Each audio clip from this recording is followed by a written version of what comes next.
napapansin po namin na 88% ng aming viewers ay di pa nakasubscribe. Kaya kung nagustuhan niyo naman po yung video, bilang tulong lang sa aming channel, ay hinihiling lang po namin na pakipindot ang like, subscribe button at notification bell. Maraming salamat mga ka-Draft Room!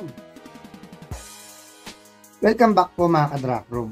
Isang buwan pa lang ang nakalipas matapos ng 2023 PBA Draft. Pero ngayon pa lang ay irarang na po namin ang mga top shooting guards ng next draft. Hindi po muna namin na isama dito ang ibang overseas player na hindi pa nagsasabi ng interest na sumali na sa next draft. Ito na nga po at sisimulan na natin. Sa rank 10 na yung 5'11" deadshot na si Judel Fuentes. Sa last MPBL season pa lang ay medyo tumaas na ang kanyang draft stock. This season ay patuloy niya pa din pinapamalas ang kanyang efficient outside shooting. Lalo pa tataas ang kanyang value kung matutulungan niya mapagkampiyon ang Zamboanga this MPBL season.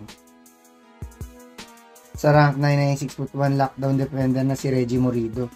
Matagal din natahimik sa basketball scene si Reggie, pero nang naglaro siya sa PBA 3x3 ay talagang napansin ang kanyang toughness. Dahil sa kanyang ipinamalas na two-way game sa physical na PBA 3x3 ay posibleng makuha siya ng mga scouts na naghahanap ng reliable perimeter defender sa next draft. Sa rank 8 ay 6'1" streaky shooter na si AJ Miranda. Maganda ang umpisa ni AJ sa kanyang final season sa NCAA. Dahil bukod sa nasa taas sila ng standings ay may ilang high scoring game na din siya. Pagpatuloy lang ni AJ ang kanyang efficiency para sa JRU ay posibleng isa siya sa maging sleeper sa next draft. Sa rank 7 na yung 5'11" sniper na si Paul Garcia. Kahit medyo nag-struggle si Paul sa kanyang last UAAP season, ay di natin may kakaila ang pinakita niyang potential sa scoring. Makapaglaro lang siya kahit sa MPBL ay pwedeng mapataas niya ang kanyang draft stock at baka ma-pick kahit sa second round. Sa rank 6 ay ang 5'11" microwave na si Jello Rason. Gaya ng mga nakaraang season ay naipakita pa din ni Jello ang kanyang instant scoring. Given na ang great shot creating skills ni Jello, pero kung may papasok niya uli sa Final Four, ang Perp ay mas lalaki ang chance na makapirma siya sa next draft. Sa rank 5 ay ang 6'3" combo guard na si Patrick Yu. Malaking bagay ang versatility ni Patrick kung bakit maganda ang simula ng NU this UAAP season. Pagpatuloy lang niya ang pagiging X-factor sa Bulldogs, for sure ay pag-iinteresan siya ng mga PBA scouts na naghahanap ng big guard. Sa rank 4 ay ang 6'1" sharpshooter na si Remy Huntley. Limited pa lang ang exposure ni Remy sa Philippine basketball, pero sa short stint niya sa Asian basket ay naipakita niya ang kanyang potential sa outside shooting. Malaki ang posibilidad na isa si Remy sa mga maging steal sa next draft. Sa rank 3 ay 6'4", 3-point specialist na si James Spencer.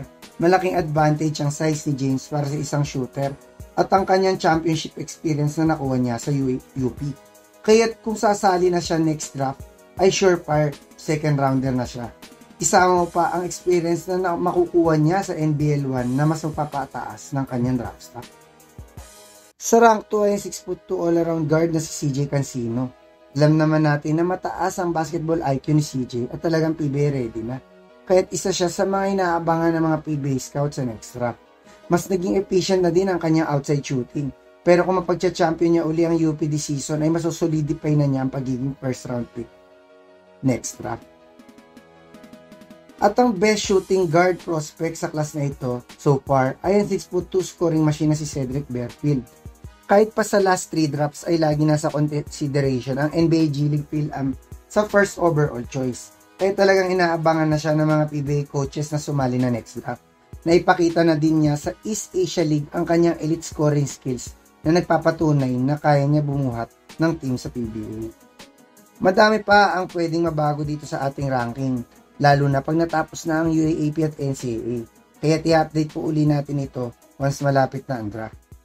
Hanggang sa susunod na lang mga ka-Draft Room.